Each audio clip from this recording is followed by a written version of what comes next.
ಸತ್ಯ ದರ್ಶನ ಪ್ರತಿಭಟನೆಯಲ್ಲಿ ಉಪಸ್ಥಿತಿರುವಂತ ಉಡುಪಿ ಬ್ಲಾಕ್ ಕಾಂಗ್ರೆಸ್ ಅಧ್ಯಕ್ಷರಾದ ರಮೇಶ್ ಕಾಂಚನ್ ಅವರೇ, ನಮ್ಮ ಜಿಲ್ಲಾ ಕಾಂಗ್ರೆಸ್ನ ಪ್ರಚಾರ ಸಮಿತಿಯ ಅಧ್ಯಕ್ಷರಾದ ಹರೀಶ್ ಕಿಣಿ ಅವರೇ, ಉಡುಪಿ ನಗರಾಭಿವೃದ್ಧಿ ಪ್ರಾಧಿಕಾರದ ಅಧ್ಯಕ್ಷರಾದ ದಿನೇಶ್ ಹೇರೂರ್ ಅವರೇ, ಇಲ್ಲಿಯ ಜಿಲ್ಲೆಯ ಉಪಾಧ್ಯಕ್ಷರಾದ ಪ್ರಖ್ಯಾತ್ ಶೆಟ್ರೆ, ಸ್ಥಳೀಯ ಪಂಚಾಯತ್ನ ಅಧ್ಯಕ್ಷರಾದ ಶೋಭಾ ನಾಯಕ್ ಅವರೇ ಸೇರಿದಂಥ ಎಲ್ಲ ಪಂಚಾಯತ್ನ ಸದಸ್ಯರೇ, ಉಡುಪಿ ಮುನ್ಸಿಪಾಲಿಟಿಯ ನಾಮನಿರ್ದೇಶಕನ ಸದಸ್ಯರೇ, ಎಲ್ಲ ಸ್ಥಳೀಯ ಮುಖಂಡರೇ, ಈ ಪ್ರತಿಭಟನೆಯಲ್ಲಿ ಭಾಗವಹಿಸಿರುವಂಥ ಎಲ್ಲ ಕಾಂಗ್ರೆಸ್ನ ನಾಯಕರು, ಬಹಳಷ್ಟು ಬೇಸರದ ಸಂಗತಿ, ನಾವೊಂದು ಪಾರದರ್ಶಕವಾಗಿ ಜನಪರ ಕಾರ್ಯಕ್ರಮ ಸರ್ಕಾರ ಮಾಡಿದ್ರು ನಮ್ಮ ಈ ಸ್ಥಳೀಯ ಬಿಜೆಪಿಯವರು ಪ್ರತಿ ಪಂಚಾಯತಿಗೆ ಹೋಗಿ ತಮ್ಮ ದಿಕ್ಕು ತಪ್ಪಿಸುವಂತ, ಜನರ ದಿಕ್ಕು ತಪ್ಪಿಸುವಂತ ಕೆಲಸವನ್ನ ಮಾಡ್ತಾ ಇರೋದು. ನಾವು ಈಗಾಗಲೇ ಜನಪರ ಕಾರ್ಯಕ್ರಮ ಮಾಡಿ ಇಡೀ ಕರ್ನಾಟಕ ರಾಜ್ಯಕ್ಕೆ, ಇಡೀ ದೇಶಕ್ಕೆ ಒಂದು ಮಾದರಿಯಾದಂತ ಸರ್ಕಾರ ಕೊಡ್ತಾ ಇರೋದು ತಮ್ಮ ಎಲ್ರಿಗೂ ಗಮನದಲ್ಲಿದೆ. ನಮ್ಮ ದೇಶದಲ್ಲಿ ಬಿಟ್ಟು ವಿದೇಶದಲ್ಲಿ ಕೂಡ ನಮ್ಮ ಜನಪರ ಕಾರ್ಯಕ್ರಮವನ್ನು ಗುರುತಿಸಿ ಅನೇಕ ಅಂತಾರಾಷ್ಟ್ರೀಯ ರಾಜಕಾರಣಿಗಳು ರಾಜ್ಯಕ್ಕೆ ಬಂದು ಈ ಕಾರ್ಯಕ್ರಮದ ಬಗ್ಗೆ ಒಂದು ವಿಸ್ತಾರವಾದ ಸ್ಟಡಿಯನ್ನು ಮಾಡಿದವನ್ನು ಕೂಡ ನಾವು ಇವತ್ತು ಗಮನಿಸಿದ್ದೇವೆ. ಇಂಥ ಕಾರ್ಯಕ್ರಮವನ್ನು ಕೊಟ್ಟಂತ ಸರ್ಕಾರಕ್ಕೆ ಪಂಚಾಯತ್ ಮಟ್ಟದಲ್ಲಿ ಧಿಕ್ಕಾರ ಹಾಕುವಂತ ಒಂದು ವ್ಯವಸ್ಥೆಯನ್ನು ಮಾಡಿದ ಬಿಜೆಪಿ ಸರ್ಕಾರಕ್ಕೆ ಏನು ನೈತಿಕತೆ ಇದೆಯಾ ಅಂತ ನಾನು ಕೇಳಲಿಕ್ಕೆ ಇವತ್ತು ಬಯಸ್ತಾ ಇದ್ದೇನೆ. ನಮ್ಮ ಸಿದ್ದರಾಮಯ್ಯ ಸರ್ಕಾರ ನಮ್ಮ ಜನರಿಗೆ, ಮಹಿಳೆಯರಿಗೆ ಅವರು ಸ್ವಾವಲಂಬಿಗಳಾಗಬೇಕು, ಅವರದೇ ಕಾಲಲ್ಲಿ ಅವರು ನಿಲ್ಲಬೇಕು ಅಂತ ಗೃಹಲಕ್ಷ್ಮಿ ಯೋಜನೆಯನ್ನ ಮಾಡಿದ್ರು. ನಮ್ಮ ಮಹಿಳೆಯರು ಸ್ವಾವಲಂಬಿಯಾಗಿ ನಮ್ಮ ಧರ್ಮಕ್ಕೋಸ್ಕರ ಅವರ ಹರಕೆಯನ್ನು ನಮ್ಮ ದೇವಸ್ಥಾನದಲ್ಲಿ ಹೊರ್ತಾ ಇದ್ದಾರೆ. ಆ ದೇವಸ್ಥಾನಕ್ಕೆ ಹೋಗಬೇಕು ಅಂತ ಒಂದು ಫ್ರೀ ಆಗಿ ಬಸ್ಸಲ್ಲಿ ಹೋಗುವಂತ ವ್ಯವಸ್ಥೆ ಮಾಡಿ, ಹಸಿವು ಮುಕ್ತ ಕರ್ನಾಟಕ ಮಾಡಬೇಕು ಅಂತ ಪ್ರತಿ ಮನೆಗೆ ಅಕ್ಕಿ ಕೊಡುವಂತ ಕಾರ್ಯಕ್ರಮವನ್ನು ಮಾಡಿದ್ರು. ಬಿಜೆಪಿ ಸರ್ಕಾರ ಬಂದ ನಂತರ 2 ಕೋಟಿ ಜನರಿಗೆ ನಾವು ಉದ್ಯೋಗ ಮಾಡ್ತೇವೆ ವರ್ಷಕ್ಕೆ ಅಂತ ಹೇಳಿ ಸುಳ್ಳುವನ್ನ ಹೇಳಿ ಆ ಉದ್ಯೋಗ ಸಿಗದಿದ್ದ ಕಾರಣ ಯುವ ಜನರಿಗೆ ಕೂಡ ಒಂದು ಸ್ಟೈಪೆಂಡ್ ಸಿಗುವಂತ ಒಂದು ಕಾರ್ಯಕ್ರಮ ಇವತ್ತು ಕರ್ನಾಟಕ ರಾಜ್ಯದಲ್ಲಿ ಆಗಿದೆ.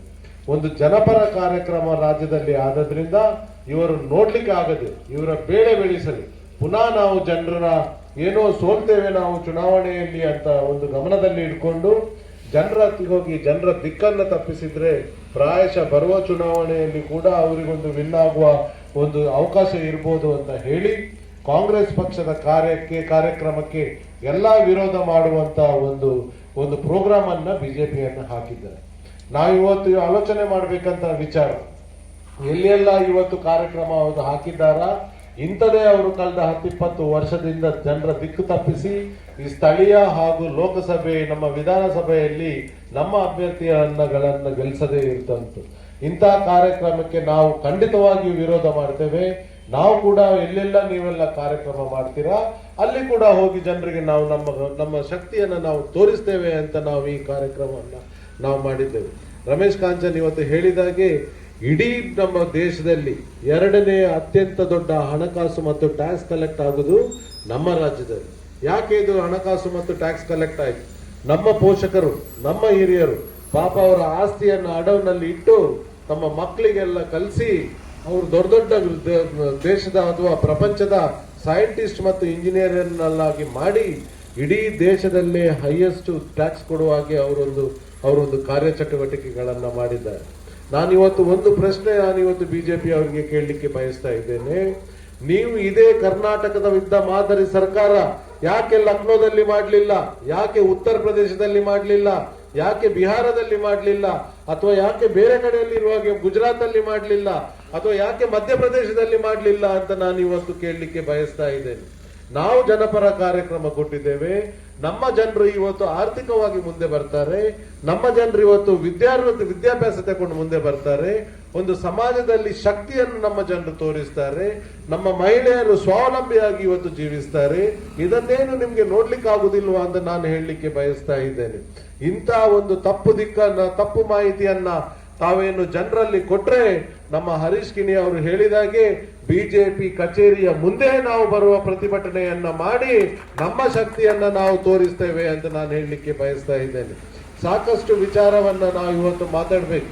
ನಮ್ಮ ಸ್ಥಳೀಯ ಶಾಸಕರು ಇಲ್ಲಿ ಉಡುಪಿಗೆ ಬಂದ ನಿರ್ದಿಷ್ಟವಾಗಿ ಇಟ್ಟ ಬಜೆಟ್ ಅನ್ನ ಕೂಡ ಇಲ್ಲಿ ತರದೆ ಯಾರ ಒಂದು ಸ್ವಲ್ಪ ಬಜೆಟ್ ಅನ್ನ ಕೂಡ ಇಲ್ಲಿ ಬಂದ ನಂತರ ಅವರ ಫೋಟೋ ಹಾಕೊಂಡು ಅವ್ರು ತಿರುಗಿಸುವಂತ ಒಂದು ಕೆಲಸ. ಮೀನುಗಾರಿಕಾ ಅಭಿವೃದ್ಧಿ, ಸ್ಮಾಲ್ ಸ್ಕೇಲ್ ಇಂಡಸ್ಟ್ರಿ ಅಭಿವೃದ್ಧಿ, ಮಕ್ಕಳ ವಿದ್ಯಾಭ್ಯಾಸಕ್ಕೆ ಅಭಿವೃದ್ಧಿ, ಸ್ಥಳೀಯ ಮಟ್ಟದ ಮಹಿಳೆಯರ ಅಭಿವೃದ್ಧಿ, ಪಂಚಾಯತ್ ಅಭಿವೃದ್ಧಿ ಕೂಡ ನೀವು ಇವತ್ತು ಏನು ಕಾನ್ಸಂಟ್ರೇಟ್ ಮಾಡದೆ ನೀವು ಇವತ್ತು ಸುಮ್ಮನೆ ಹೋಗಿ ನಮ್ಮ ಮೇಲೆ, ನಮ್ಮ ಪಕ್ಷದ ನಾಯಕರ ಮೇಲೆ, ನಮ್ಮ ಮಿನಿಸ್ಟರ್ಸ್ನ ಮೇಲೆ ಒಂದು ಗೂಬೆ ತೂರಿಸುವಂತ ಕೆಲಸ ಮಾಡ್ತಿದ್ದೀರಿ. ನಿಮ್ಗೇನು ನಾಚಿಕೆ ಆಗ್ತಾ ಇಲ್ವಾ ಅಂತ ಕೇಳ್ತೀವಿ. ಯಾಕೆ ನಿಮ್ಗೆ ನಿಮ್ಮನ್ನು ಜನರು ಆರಿಸಿದ್ದಾರೆ? ಇವತ್ತು ನಿಮ್ಮನ್ನು ಜನರನ್ನ ಆರಿಸಿದ್ದು ಜನರ ಸೇವೆ ಮಾಡಲಿಕ್ಕೆ. ಯಾವುದಾದ್ರೂ ಉಡುಪಿ ವಿಚಾರದ ಬಗ್ಗೆ ನೀವು ವಿಧಾನಸಭೆಯಲ್ಲಿ ಎತ್ತಿದ ಏನು ಉದಾಹರಣೆ ಇದೆಯಾ ಅಂತ ನಾನು ಇವತ್ತು ಕೇಳಲಿಕ್ಕೆ ಬಯಸ್ತಾ ಇದ್ದೇನೆ.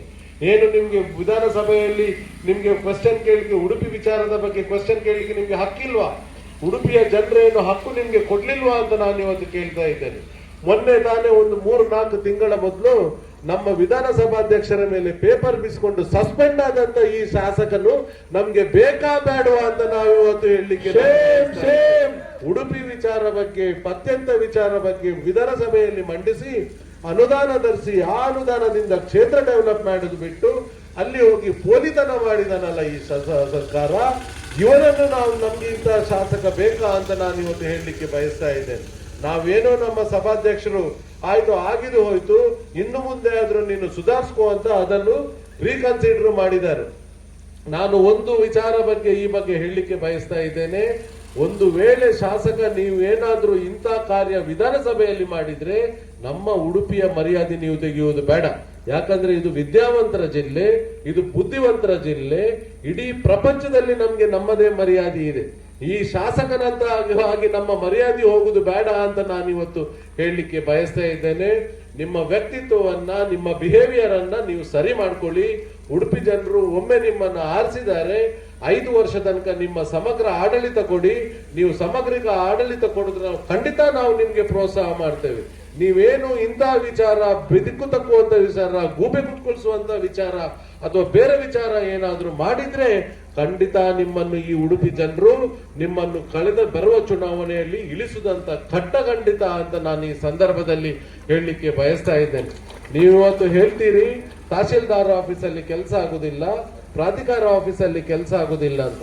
ಯಾರ್ದು ಕೆಲಸ ತಹಶೀಲ್ದಾರ್ ಆಫೀಸಲ್ಲಿ ಕೆಲಸ ಮಾಡೋದು?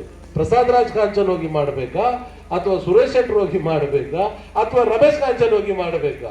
ಇಲ್ಲಿ ಮಾಡುವಂತ ಜವಾಬ್ದಾರಿ ಇರುವುದು ಇಲ್ಲಿಯ ಸ್ಥಳೀಯ ಶಾಸಕನಿಗೆ. ಈ ಸ್ಥಳೀಯ ಶಾಸಕನಿಗೆ ಈ ಕೆಪಾಸಿಟಿ ಇಲ್ದಿದ್ರೆ ನಮ್ಮನ್ಯಾಕೆ ನೀವು ಹೋಗಿ ದೂರ್ತೀರಿ? ನೀವು ರಾಜೀನಾಮೆ ಕೊಟ್ಟು ಹಿಂದೆ ಬನ್ನಿ. ನಮ್ಮನ್ಯಾಕೆ ನೀವು ದೂರ್ತೀರಿ? ಇಲ್ಲಿಯ ಅಡ್ಮಿನಿಸ್ಟ್ರೇಷನ್, ಇಲ್ಲಿಯ ಉಡುಪಿಯ ಸರ್ಕಾರ ಇರುವುದು ನಿಮ್ಮ ಕೈಯಲ್ಲಿ. ನೀವು ನಿಮ್ಮ ಕೆಲಸವನ್ನ ಸರಿ ಮಾಡಿ. ನೀವು ನಂತರ ವಿರೋಧ ಪಕ್ಷದವರಿಗೆ ಮಾತಾಡಿ.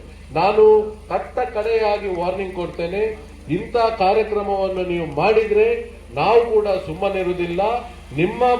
ನಿಮ್ಮ ಎಗೇನ್ಸ್ಟ್ ಆಗಿ ನಾವು ಬೀದಿಗೆ ಖಂಡಿತ ಇಳಿತೇವೆ ಅಂತ ಹೇಳುತ್ತಾ ನಾವು ಸಮಗ್ರ ಆಡಳಿತ ಕೊಟ್ಟ ಕಾಂಗ್ರೆಸ್ ಸರ್ಕಾರಕ್ಕೆ ನಾನು ಈ ಶ್ಲಾಘನೆಯನ್ನು ಬಯಸ್ತಾ, ನಮ್ಮ ಮುಖ್ಯಮಂತ್ರಿ ಸಿದ್ದರಾಮಯ್ಯ ಅವರು ಇನ್ನು ಕೂಡ ನಮ್ಮ ರಾಜ್ಯದ ಡೆವಲಪ್ಮೆಂಟ್ ಬಗ್ಗೆ, ನೀರಾವರಿ ಯೋಜನೆ ಬಗ್ಗೆ, ಮೀನುಗಾರಿಕೆಯ ಬಗ್ಗೆ, ನಮ್ಮ ಕೃಷಿಯ ಬಗ್ಗೆ ಮತ್ತೆ ಹಿಂದುಳಿದ ವರ್ಗದ ಬಗ್ಗೆ, ಅವರ ಡೆವಲಪ್ಮೆಂಟ್ ನ ಬಗ್ಗೆ ಸಾಕಷ್ಟು ಯೋಜನೆಯನ್ನ ನಮ್ಮ ರಾಜ್ಯದಲ್ಲಿ ಈಗಾಗಲೇ ಕೊಟ್ಟಿದ್ದಾರೆ. 3 ಲಕ್ಷ ಕೋಟಿ ರೂಪಾಯಿಯ ಬಜೆಟ್ ಕೊಟ್ಟಿದ್ದಾರೆ. ಯಾವುದೇ ಒಂದು ಸರ್ಕಾರ ಇಂಥ ಕರ್ನಾಟಕದ ಹಾಗೆ ಯಾವ ಬಜೆಟ್ ಅನ್ನು ಕೂಡ ಆ ಸಮಗ್ರ ರೀತಿಯಲ್ಲಿ ಮಂಡಿಸಲಿಲ್ಲ. ಆ ಬಜೆಟ್ನ ಹಣವನ್ನ ನಮ್ಮ ಜಿಲ್ಲೆಗೆ ತಂದು, ನಮ್ಮ ಕ್ಷೇತ್ರಕ್ಕೆ ತಂದು, ನಾವೇನಾದ್ರೂ ಇಲ್ಲಿ ನಾವು ವಿದ್ಯಾವಂತರು ಇಷ್ಟು ದೇಶದ ಆರ್ಥಿಕತೆಗೆ ನಾವು ಸಪೋರ್ಟ್ ಮಾಡಿದಕ್ಕೆ ಅದಕ್ಕೆ ನೀವು ನಮಗೆ ಸಪೋರ್ಟ್ ಮಾಡಬೇಕು ಅಂತ ನಾನು ಈ ಸಂದರ್ಭದಲ್ಲಿ ಹೇಳಿ ಅವಕಾಶ ಕೊಟ್ಟ ತಮ್ಮ ಎಲ್ರಿಗೂ ವಂದಿಸ್ತಾ ನನ್ನ ಮಾತನ್ನು ಮುಗಿಸ್ತೇನೆ. ಜೈ ಹಿಂದ್.